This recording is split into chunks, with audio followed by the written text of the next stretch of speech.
నమస్కారం ముఖేష్ గారు. నమస్తే అండి. ఈ ఎన్నికల్లో ఓకే. ఎస్సీ, ఎస్టీకి సంబంధించి హ్మ్. ప్రభుత్వానికి అనుకూలంగా అయితే ఎందుకు అనుకూలంగా ఉండాలి? వ్యతిరేకం అయితే ఎందుకు వ్యతిరేకంగా ఉండాలి? ఎస్సీ సామాజిక వర్గంలో చూసేసరికి మాదిగ సామాజిక వర్గం, మాల సామాజిక వర్గం, రెల్లి ఇంకా చాలా డిఫరెంట్ కేటగిరీస్ ఉన్నాయి. హ్మ్. ఇప్పుడు మా క్రిస్టియానిటీ పోల్చుకుంటే రాజశేఖర రెడ్డి ఫాలోవర్స్ మొదటి నుంచి కూడా విపరీతంగా వాళ్ళ సింపథైజర్స్ కావచ్చు, ఏదైనా కావచ్చు. అప్పటి నుంచి కూడా ఈ రోజు దాకా కూడా వాళ్ళు రాజశేఖర రెడ్డికి కానీ, రాజశేఖర రెడ్డి కొడుకు కానీ వైఎస్ఆర్సీపీ పార్టీ వాళ్ళకి కొంచెం సింపథైజ్గా ఉన్నారు. అండ్ వైఎస్ఆర్సీపీ పార్టీ గవర్నమెంట్ ఏర్పాటు చేసిన తర్వాత కూడా ఆయన చేసిన డెవలప్మెంట్స్లో క్రిస్టియన్స్కి పెద్దపీట వేసి వాళ్ళకు చర్చెస్ కానీ అవి కానీ కట్టించి మీరు చూసినట్లయితే ఆ సెక్టార్లో కొంచెం బాగా చేసుకొని వాళ్ళ ఓట్ బ్యాంకుని మాత్రం ట్రాన్స్ఫర్ అవ్వకుండా చేసుకునే దాంట్లో సక్సెస్ అయ్యాడు. మాదిగ సామాజిక వర్గానికి వచ్చేసరికి ఏంటంటే మొదటి నుంచి కూడా తెలుగుదేశం పార్టీ సింపథైజర్స్ కొంత ఫాలో అవుతూ వస్తూ ఉంది. ఈరోజు కూడా మొన్న జరిగిన 2024 అసెంబ్లీ ఎలక్షన్స్లో కూడా అంటే ఇప్పుడు కాదు మేము గమనించింది 2 సంవత్సరాల కిందటనే సరిగ్గా మనం గమనించిన దాంట్లో జగన్మోహన్ రెడ్డి ప్రకటించిన సంక్షేమ పథకాలు ఏవైతే ఉన్నాయో సంక్షేమ పథకాలతో పాటు అందులో కొన్ని పథకాలు అన్ని రకాల అంటే not only SC, ST, BC ఈ సామాజిక వర్గాలన్నీ కొన్ని సామాజిక వర్గాల్లో వ్యతిరేకత కూడా క్రియేట్ చేసినాయి. దాని గురించి మన తర్వాత మాట్లాడు. అయితే మొన్న మనం 2022 నుంచి మేము ఫీల్డ్లో ఆంధ్రప్రదేశ్లో 22 ఫిబ్రవరి ఫస్ట్ సర్వే మేము స్టార్ట్ చేసాం. అప్పటికే వైఎస్ఆర్సీపీ పార్టీ మీద ఎస్సీ సామాజిక వర్గంలో ఓటర్లలో ఒక వ్యతిరేకత అనేది చూస్తూ వస్తున్నాం. ఎందుకు అంటే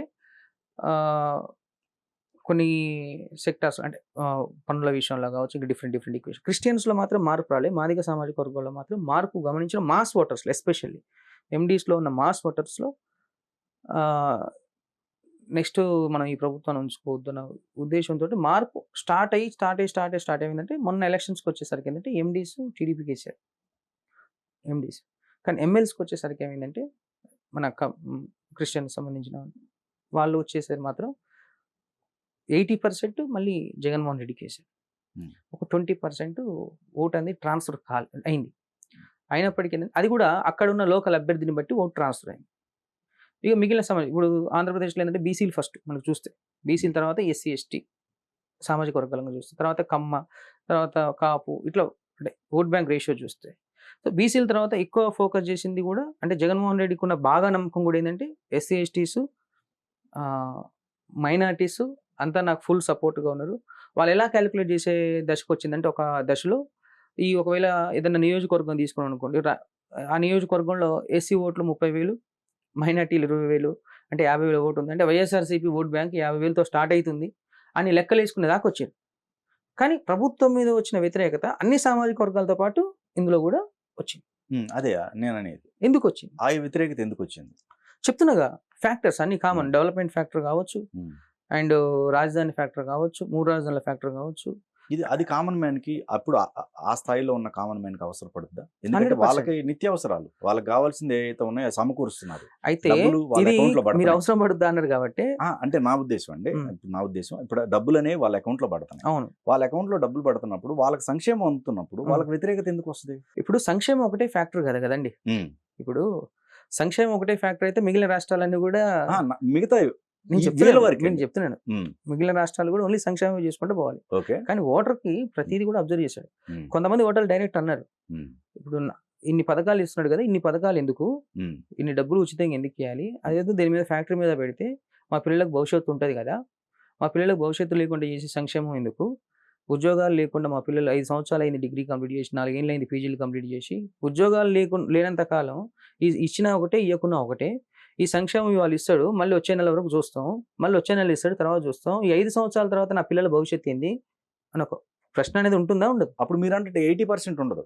అయితే ఇక్కడ ఎక్కువ పర్సెంట్ ఎండీస్ లో 80% టీడీపీ. ఏదైనా ఎస్సీ, ఎస్టీలో ఎవరైనా సరే పిల్లల భవిష్యత్తు సంబంధించి అయితే ఉద్యోగాలు అని అనుకున్నట్టయితే ఖచ్చితంగా వ్యతిరేకత ఇటే వస్తుంది. అప్పుడు 100% మీరు అనేది వాస్తవమే, వ్యతిరేకత రావాలి. కానీ ఇక్కడ జరిగింది ఏంటంటే క్రిస్టియన్స్కి వచ్చేసరికి ఏంటంటే గ్రూపిజం చేశాడు జగన్మోహన్ రెడ్డి. ఓకే, ఇప్పుడు ఎక్కడ క్రిస్టియన్స్ ఉంటే అక్కడ ఒక చర్చిని కట్టడం, ఒక చర్చ్ ఫాదర్ని ఏర్పాటు చేయడం, ఆయన కింద ఒక మంది కమిటీల సభ్యులు వేయడం, ఇవన్నీ ఏంటంటే గ్రూపింగ్ చేసి వాళ్ళకి స్పెషల్గా అదొక సపరేట్ ఉద్యమం లాగా చేశాడు అక్కడ చూస్తే.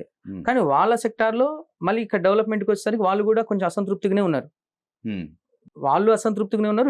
బట్ వాళ్ళకి ఏంటంటే సంక్షేమ పథకాలతో పాటు వాళ్ళకి కావాల్సిన ఏదైతే రిక్వైర్మెంట్స్ ఉన్నాయో అవన్నీ చేసుకుంటూ వస్తున్నాడు కాబట్టి ఏంటంటే అక్కడ పెద్దగా కనిపించలే. వాళ్ళకి ఏంటంటే ఇంకోటి రాజశేఖర రెడ్డి సింపథైజర్స్ ఫాలోవర్స్ ఎవరైతే ఉన్నారో ఇది కంటిన్యూ అవుతూ వస్తుంది. కానీ మిగిలిన సెక్టార్స్కి వచ్చేసరికి ఏంటంటే సంక్షేమ పథకాలు ఒకటే ఇంపార్టెంట్ కాదు, 100% development important, economic creation important, plus employment important. కాబట్టి వాళ్ళు అండ్ ఇది ఎప్పుడైతే మళ్ళీ మొదలైందో అదే టైంలో చంద్రబాబు నాయుడు కరెక్ట్ స్పాట్లో బాదుడే కార్యక్రమం స్టార్ట్ చేశాడు. ప్రజల్లో ఆలోచన వచ్చింది. ఈ బాదుడే ద్వారా ఏం చెప్పారు బాదుడే తర్వాత జగన్మోహన్ రెడ్డి నవరత్నాల పేరుతోటి నీ ఇంటికి సంవత్సరం పేరు మీద ఇంత ఇస్తున్నాడు.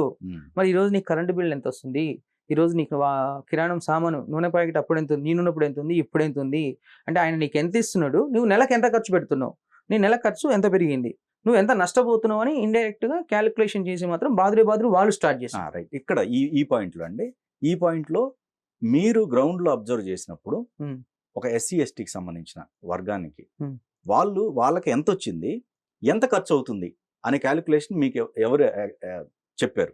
అంటే మాకు ఎంత ఖర్చు వస్తుంది, నిజంగా బాదుతున్నారు మమ్మల్ని అనేది వచ్చిందా, లేకపోతే లేదు మాకు ఇంకా మిగులుతున్నాయి, మాకు ఏదైతే గవర్నమెంట్ ఇచ్చిందో మేము ఖర్చు పెట్టుకోగా ఇంకా మాకు మిగులుతున్నాయి? యాక్చువల్ గా సింపుల్ చెప్పాలంటే ఒక మాస్ ఓటింగ్ లో అంటే ఎవరైతే ఓన్లీ నిత్యం డైలీ వేజెస్ మీద ఆధారపడి పనిచేస్తున్నారో ఆ మాస్ ఓటింగ్ లో జగన్మోహన్ రెడ్డి గుడి కట్టేసుకున్నాడు. ఓకే. ఎందుకు కట్టేసుకున్నాడంటే రోజుకు కూలిపోతే 400-500 వస్తున్నాయి. నెల పేరు మీద ఈ 400-500 ఖర్చులు ఏదో పెట్టుకున్నారు, అయిపోయింది. ఒక సంవత్సరం పేరు మీద నవరత్నాల పేరుతోటి 1,50,000 మిగులుతున్నాయి. దానివల్ల ఏమవుతుందంటే ఇంతకు ముందు ఈ నవరత్నాలు లేని టైంలో ఏంటంటే ఈ 400 రూపాయలతోటి కూలి పనులు అవి చేసుకొని సరిపోజేసుకున్నారు, మిగిలేటి కావు. కానీ ఇప్పుడు ఒక 50,000 1,00,000 మిగులుతున్నాయి. ఆ 1,00,000 తోటి ఏం చేస్తున్నారంటే ఒక తులం 1/2 తులం బంగారం కొనుక్కొని ఆడోళ్ళ మేడ మీద బంగారం ఉంటుంది, హ్యాపీగా ఫీల్ అయ్యారు. అందుకే చెప్తున్నా ఆ సెక్టార్ లో దేవుడు అయ్యాడు. కానీ అదే ఇంట్లో మళ్ళీ వాళ్ళ పిల్లల్ని చూస్తే ఎవరు బయట మైగ్రేట్ అయిన స్టూడెంట్స్, మైగ్రేట్ అయిన ఎంప్లాయీస్, అంటే అక్కడ ఉండి బయట రాష్ట్రాల్లో పనిచేస్తున్న ఎంప్లాయీస్, బయట రాష్ట్రాల్లో చదువుకుంటున్న స్టూడెంట్స్, వాళ్ళు ఏం ఆలోచిస్తున్నారంటే మనము ఆంధ్రప్రదేశ్లో సెటిల్ అవ్వాలంటే ఉద్యోగం కావాలి, ఎంప్లాయ్మెంట్ కావాలి.